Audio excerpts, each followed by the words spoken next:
श्रीमद् भागवत महापुराण के तृतीय स्कंद का 20वां अध्याय कर्दम जी की तपस्या और भगवान का वरदान। विदुर जी ने पूछा, भगवान, स्वयंभुव मनु का वंश बड़ा आदरणीय माना गया है। उसमें मैथुन धर्म के द्वारा प्रजा की वृद्धि हुई थी। अब आप मुझे उसी की कथा सुनाइए। ब्रह्मन, आपने कहा था कि स्वयंभुव मनु के पुत्र प्रियव्रत और उत्तानपाद ने सातों द्वीपों वाली पृथ्वी का धर्मपूर्वक पालन किया था तथा उनकी पुत्री, जो देवहूति नाम से विख्यात थी, कर्दम प्रजापति को ब्याह दी गई थी। देवहूति योग के लक्षण यम आदि से संपन्न थी। उससे महायोगी कर्दम जी ने कितनी संतानें उत्पन्न की, वह सब प्रसंग आप मुझे सुनाइए। मुझे उसके सुनने की बड़ी इच्छा है। इसी प्रकार भगवान रुचि और ब्रह्मा जी के पुत्र दक्ष प्रजापति ने भी मन्नु जी की कन्याओं का पाणी ग्रहण करके उनसे किस प्रकार क्या क्या संतान उत्पन्न की, यह सब चरित भी मुझे सुनाइए। मैत्री जी ने कहा, विदुर जी, जब ब्रह्मा जी ने भगवान कर्दम को आज्ञा दी कि तुम संतान की उत्पत्ति करो, तो उन्होंने 10,000 वर्षों तक सरस्वती नदी के तीर पर तपस्या की। वे एकाग्र चित्त से प्रेम पूर्वक पूजन उपचार द्वारा शरणागत वरदायक श्रीहरि की आराधना करने लगे। तब सत्ययुग के आरंभ में कमल नयन भगवान श्रीहरि ने उनकी तपस्या से प्रसन्न होकर उन्हें अपने शब्द ब्रह्ममय स्वरूप से मूर्तिमान होकर दर्शन दिए। भगवान की वह भव्य मूर्ति सूर्य के समान तेजोमयी थी। वे गले में श्वेत कमल और कुमुद के फूलों की माला धारण किए हुए थे। मुख कमल नीली और चिकनी अलकावली से सुशोभित थी। वे निर्मल वस्त्र धारण किए हुए थे। सिर पर झिलमिलाता हुआ सुवर्ण में मुकुट, कानों में जगमगाते हुए कुंडल और कर कमलों में शंख, चक्र, गदा आदि आयुध विराजमान थे। उनके एक हाथ में क्रीड़ा के लिए श्वेत कमल सुशोभित था। प्रभु की मधुर मुस्कान भरी चितवन चित्त को चुराए लेती थी। उनके चरण कमल गरुण जी के कंधों पर विराजमान थे तथा वह वक्षस्थल में श्री लक्ष्मी जी और कंठ में कौस्तुभ मणि सुशोभित थी। प्रभु की इस आकाश स्थित मनोहर मूर्ति का दर्शन करके कर्दम जी को बड़ा हर्ष हुआ, मानो उनकी सभी कामनाएं पूर्ण हो गईं। उन्होंने सानंद हृदय से पृथ्वी पर सिर टेककर भगवान को साष्टांग प्रणाम किया। फिर प्रेम प्रवण चित्त से हाथ जोड़कर सुमधुर वाणी से वे उनकी स्तुति करने लगे। कर्दम जी ने कहा, स्तुति करने योग्य परमेश्वर, आप संपूर्ण सत्व गुण के आधार हैं। योगी जन उत्तरोत्तर शुभ योनियों में जन्म लेकर अंत में योगस्थ होने पर आपके दर्शनों की इच्छा करते हैं। आज आपका वही दर्शन पाकर हमें नेत्रों का फल मिल गया। आपके चरण कमल भवसागर से पार जाने के लिए जहाज हैं। जिनकी बुद्धि आपकी माया से मारी गई है, वे ही उन तुच्छ क्षणिक विषय सुखों के लिए, जो नरक में भी मिल सकते हैं, उन चरणों का आश्रय लेते हैं। किंतु स्वामिन, आप तो उन्हें वे विषय भोग भी दे देते हैं। प्रभु, आप कल्प वृक्ष हैं। आपके चरण समस्त मनोरथों को पूर्ण करने वाले हैं। मेरा हृदय काम कलुषित है। मैं भी अपने अनुरूप स्वभाव वाली और गृहस्थ धर्म के पालन में सहायक शीलवती कन्या से विवाह करने के लिए आपके चरण कमलों की शरण आया हूँ। सर्वेश्वर, आप संपूर्ण लोकों के अधिपति हैं। नाना प्रकार की कामनाओं में फंसा हुआ यह लोक आपकी वेदवाणी रूप डोरी में बंधा है। धर्ममूर्ति, उसी का अनुगमन करता हुआ मैं भी काल रूप आपको आज्ञा पालन रूप पूजा, उपहार आदि समर्पित करता हूँ। प्रभु, आपके भक्त विषयासक्त लोगों और उन्हीं के मार्ग का अनुसरण करने वाले मुझ जैसे कर्मजड़ पशुओं को कुछ भी ना गिनकर आपके चरणों की छत्र छाया का ही आश्रय लेते हैं तथा परस्पर आपके गुणगान रूप मादक सुधा का ही पान करके अपने क्षुधा पिपास आदि ध्येय धर्मों को शांत करते रहते हैं। प्रभु, यह कालचक्र बड़ा प्रबल है। साक्षात ब्रह्म ही इसकी घूमने की धुरी है। अधिक मास सहित 13 महीने अरे हैं, 360 दिन जोड़ हैं, 6 ऋतुएं नेमी अर्थात हाल हैं, अनंत क्षण पल आदि इसमें पत्राकार धाराएं हैं तथा 3 चातुर्मास इसके आधारभूत नाभि हैं।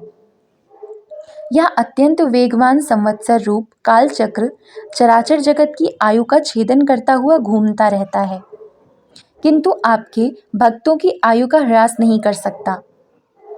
भगवान जिस प्रकार मकड़ी स्वयं ही जाले को फैलाती है, उसकी रक्षा करती और अंत में उसे निगल जाती है, उसी प्रकार आप अकेले ही जगत की रचना करने के लिए अपने से अभिन्न अपनी योग माया को स्वीकार कर उससे अभिव्यक्त हुई अपनी सत्व आदि शक्तियों द्वारा स्वयं ही इस जगत की रचना, पालन और संहार करते हैं। प्रभु, इस समय आपने हमें अपनी तुलसी माला मंडित माया से परिच्छिन्न से दिखाई देने वाली सगुण मूर्ति से दर्शन दिया है। आप हम भक्तों को जो शब्द आदि विषय सुख प्रदान करते हैं, वे माइक होने के कारण यद्यपि आपको पसंद नहीं है, तथापि परिणाम में हमारा शुभ करने के लिए वे हमें प्राप्त हों। नाथ, आप स्वरूप से निष्क्रिय होने पर भी माया के द्वारा सारे संसार का व्यवहार चलाने वाले हैं, तथा थोड़ी सी उपासना करने वाले पर भी समस्त अभिलषित वस्तुओं की वर्षा करते रहते हैं। आपके चरण कमल वंदनीय हैं, मैं आपको बार बार नमस्कार करता हूँ। मैत्रेय जी कहते हैं, भगवान की भौहें प्रणय मुस्कान भरी चितवन से चंचल हो रही थीं। वे गरुण जी के कंधे पर विराजमान थे। जब कर्दम जी ने इस प्रकार निष्कपट भाव से उनकी स्तुति की, तब वे उनसे अमृतमयी वाणी से कहने लगे। श्री भगवान ने कहा, जिसके लिए तुमने आत्मसंयम आदि के द्वारा मेरी आराधना की है, तुम्हारे हृदय के उस भाव को जानकर मैंने पहले से ही उसकी व्यवस्था कर दी है। प्रजापते, मेरी आराधना तो कभी भी निष्फल नहीं होती, फिर जिनका चित्त निरंतर एकांत रूप से मुझ में ही लगा रहता है, उन तुम जैसे महात्माओं के द्वारा की हुई उपासना का तो और भी अधिक फल होता है। प्रसिद्ध यशस्वी सम्राट स्वयंभू मनु ब्रह्मावर्त में रहकर 7 समुद्र वाली सारी पृथ्वी का शासन करते हैं। विप्रवर, वे परम धर्मज्ञ महाराज महारानी शत्रुपा के साथ तुमसे मिलने के लिए परसों यहाँ आएंगे। उनकी एक रूप, यौवन, शील और गुणों से संपन्न श्याम लोचना कन्या इस समय विवाह के योग्य है। प्रजापते, तुम सर्वथा उसके योग्य हो, इसलिए वे तुम्ही को वह कन्या अर्पण करेंगे। ब्रह्मन, गत अनेकों वर्षों से तुम्हारा चित्त जैसी भार्या के लिए समाहित रहा है, अब शीघ्र ही वह राजकन्या तुम्हारी वैसी ही पत्नी होकर यथेष्ट सेवा करेगी। वह तुम्हारा वीर्य अपने गर्भ में धारण कर उससे 9 कन्याएं उत्पन्न करेगी, और फिर तुम्हारी उन कन्याओं से लोक रीति के अनुसार मरीचि आदि ऋषिगण पुत्र उत्पन्न करेंगे।